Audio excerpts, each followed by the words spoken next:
பிளவுவாத அரசியலை ஏற்க முடியாது. விஜயிடம் இருந்து வந்த முதல் அரசியல் அறிக்கை. நடிகர் விஜயின் அரசியல் வருகை தமிழ்நாடு அரசியல் களத்தில் எந்த அளவிற்கு தாக்கத்தை ஏற்படுத்தும் என எதிர்பார்க்கப்படும் நிலையில் அவரிடமிருந்து முதல் அரசியல் அறிக்கை வந்திருக்கிறது.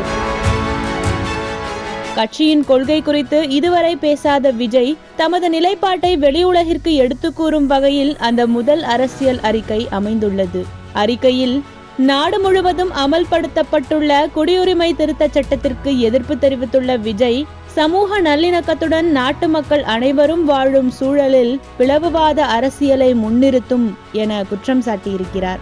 இந்திய குடியுரிமை திருத்தச் சட்டம் போன்ற எந்த ஒரு சட்டமும் ஏற்கத்தக்கது அல்ல என்றும் அவர் திட்டவட்டமாக அந்த அறிக்கையில் குறிப்பிட்டிருக்கிறார். இதனை தமிழ்நாட்டில் நடைமுறைப்படுத்த விடமாட்டோம் என்று ஆட்சியாளர்கள் உறுதியளிக்க வேண்டும் என்றும் அந்த அறிக்கையில் கேட்டுக்கொண்டிருக்கிறார்.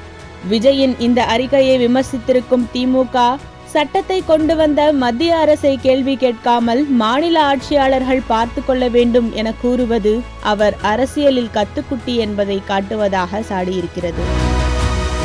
விஜயின் அடுத்தடுத்த அரசியல் நகர்வுகள் மக்கள் மத்தியில் தாக்கத்தை ஏற்படுத்துமா என்ற கேள்விகள் எழுந்துள்ள நிலையில் மாநில கட்சிகள் அவரது கருத்துக்கு எதிர்வினையாற்றுவது விஜயை முழுநேர அரசியல்வாதியாக மாற்றும் செயலாகவே பார்க்கப்படுகிறது.